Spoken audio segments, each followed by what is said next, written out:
and welcome back to my YouTube channel, that is the Creative Learning. So we are back with a very important topic. This was a feedback from one of the parents. They wanted that in all the previous videos we have discussed about contractions. So we are creating a video on contractions. Let's learn it in a musical way once again, right? A contraction has an apostrophe that takes the place of letters, you see. So let's understand this first. First and foremost, let's learn how to pronounce it. Contraction, T-I-O-N is pronounced as shun. Contraction, right? So we will be talking about contractions. The most important thing whenever we are talking about contractions is a very important punctuation mark, that is an apostrophe. Right, an apostrophe is a punctuation mark which is used in contractions in place of the missing letters or the letters that are omitted. This apostrophe takes their place. Let's understand how to form negative contractions. Today we will be learning how to form the negative contractions and how to pronounce these negative contractions. First and foremost, we will learn how to form the negative contractions using the auxiliary verb and not, as it is a negative contraction, so it will have not. Right. First and foremost, let us understand what are auxiliary or helping verbs. Auxiliary or helping verbs are normally, as the name suggests, auxiliary or helping verbs are the verbs that help the main verb to describe an action. That action can be, that is something which is happening in the present or that has happened in the past or will happen in the future, right? So first and foremost, let's understand the auxiliary verb to be, right? Some of the auxiliary verbs to be are is, am, are, was, were, right? So let's discuss how we can form the contractions and more importantly negative contractions using these auxiliary verbs to be. Please note very carefully. I will explain step by step, right? So let's start with our first contraction for today, that is the negative contractions, right?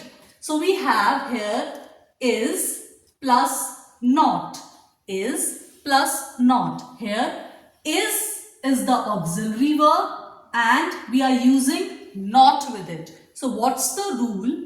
First word is will remain as it is, and what we will do is we will omit the letter O, right?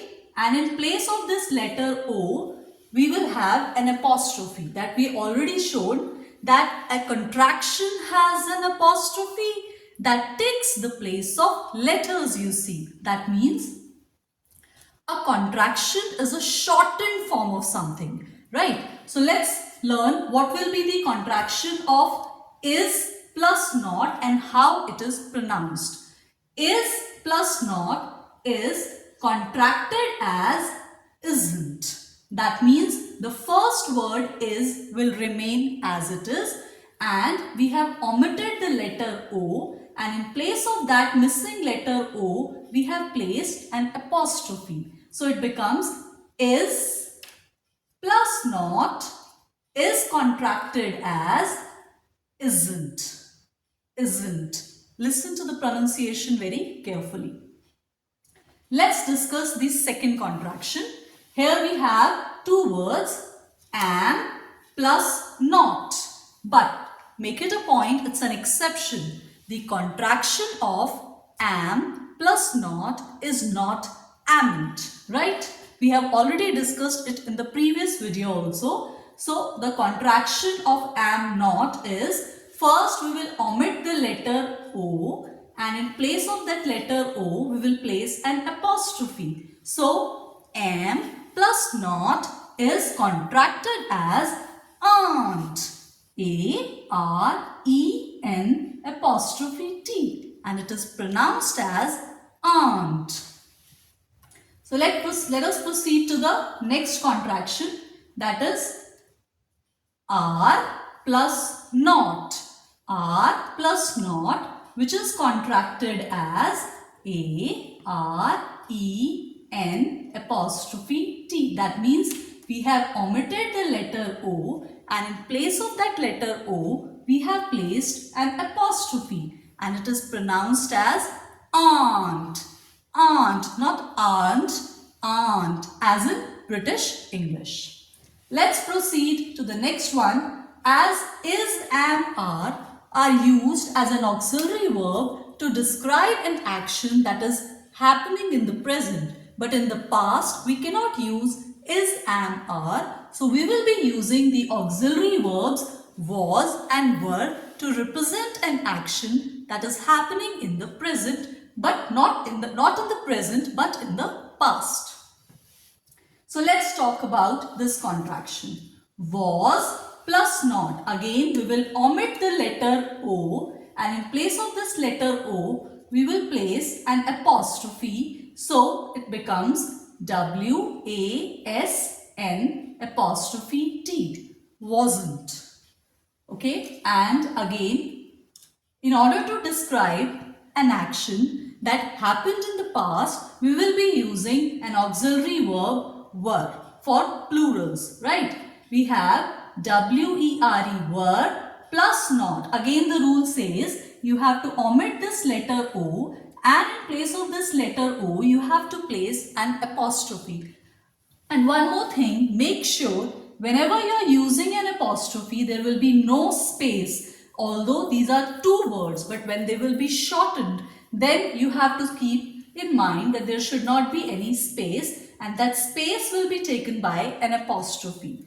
W-E-R-E-N apostrophe T. One more thing. If you look at, I have created this punctuation mark apostrophe in a very creative way, and you can see its hands are going like this. That means this apostrophe is always placed up in the air, and there is a difference between apostrophe and comma. So you should make this a point. You should not make mistake while putting an apostrophe, right? There is a difference between apostrophe and comma. So let's proceed further. Next we have the auxiliary or helping verb to do, right? Whenever we are trying to describe an action happening in the past, we will try to use to do auxiliary or helping verb do or does. Right? So, how we will form the contraction and how it is pronounced? We have do plus not. We will omit the letter O, and we will form the contraction don't. It's pronounced as don't. D-O-N apostrophe T. And the next is does plus not. Here we have two words, does plus not. Again, the rule says we will omit this letter O, and we will place an apostrophe in place of that letter. D-O-E-S-N apostrophe T. Doesn't. It's pronounced as doesn't. Next we have, if we have to describe an action that happened in the past, we cannot use do or does. So we will use past form of do, that is did. Right? So we have did plus not. Here we have did plus not. Again, we will omit the letter O, and we will place an apostrophe in place of that missing letter O. D-I-D-N apostrophe T. And how it is pronounced? Didn't. Right? Okay. The next auxiliary verb is to have. Right? If we have to describe something in the present, we will be using has or had, and if we have to describe it in the past, we will be using had. So similarly, we have has plus not is contracted as hasn't. Similarly, have plus not is contracted as haven't. And in the past, had plus not. Let me show you how to form it. First, we will write H, A, B. First word will remain as it is. And in the second word, we will omit this letter O and there will not be any space because it's a shortened form. Here we will write N and then we will place the punctuation mark, an apostrophe and then T. So it will be pronounced as hadn't. So these are some of the contractions that we can form using the auxiliary verb and not. I hope these are clear. Let's recapitulate them and learn how to pronounce them fast as a native speaker. Is plus not is contracted as isn't. Are plus not is contracted as aren't. Am plus not is contracted as aren't. Similarly, was plus not is contracted as wasn't. Were plus not is contracted as weren't. Do plus not is contracted as don't. Does plus not is contracted as doesn't. Did plus not is contracted as didn't. And has plus not is contracted as hasn't. And have plus not is contracted as haven't. And had plus not is contracted as hadn't. Let's proceed further. Some of the negative contractions are formed from modal auxiliary verbs. Modal auxiliary verbs or modals as they are called. First we need to understand what is the difference between auxiliary or helping verb or we have modal or auxiliary verbs. Here are some of the important modal auxiliary verbs: can, could, shall, should, will, would, may, might, must, ought to. It's not only ought, it's ought to, right? It's ought to. Dare, need, used to. First and foremost, you should know what are modal auxiliary verbs.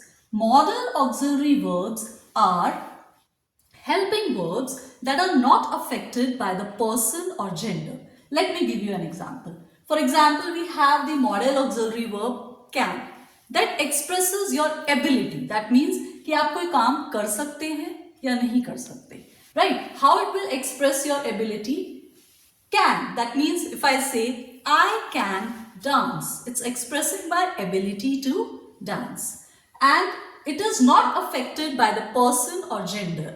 Like अगर मैं इसको use करूँगी first person, second person या third person pronoun के साथ I can, you can, she can, they can. So I have not changed the modal auxiliary verb can with the gender.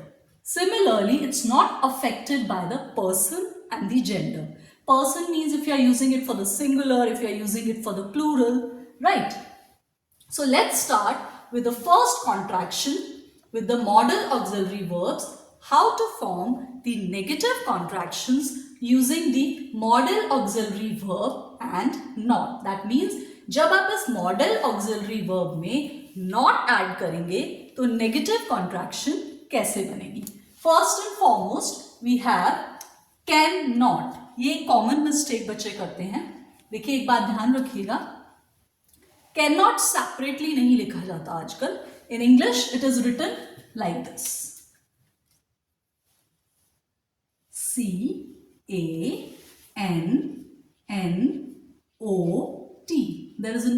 They are not separated as two different words. And when they are contracted, what we do is we have cannot, and it's contracted as C-A-N apostrophe T, and it is pronounced as can't.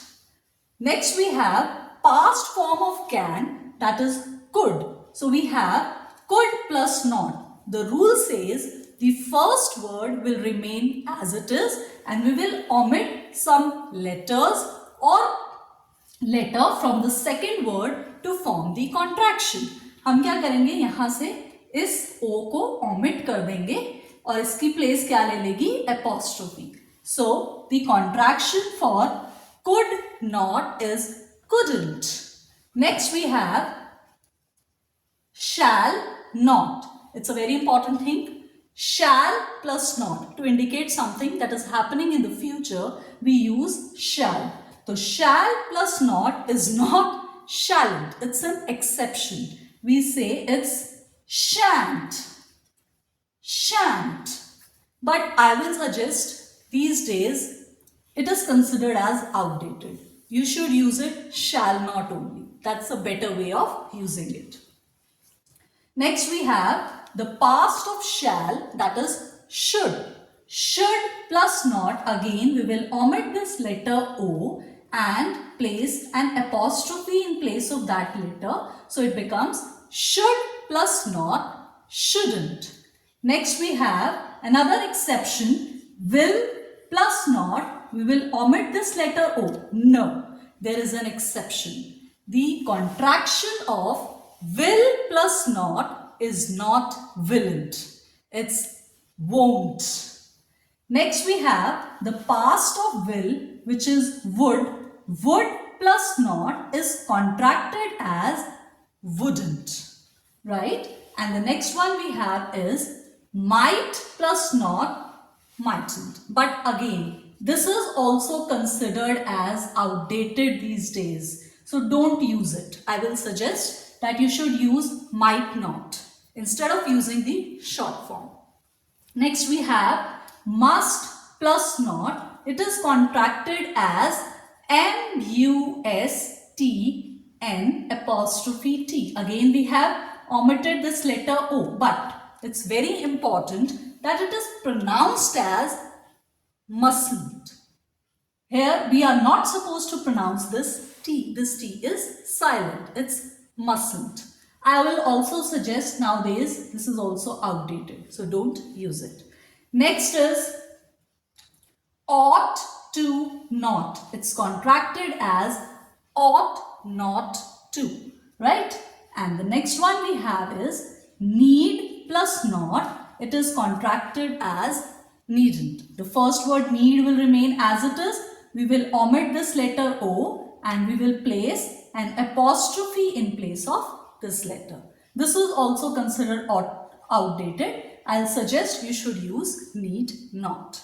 Right? Coming to the last one for today, we have dare plus not is considered as to be contracted D-A-R-E-N apostrophe T, that is daren't. But we will prefer to use dare not instead of this contraction.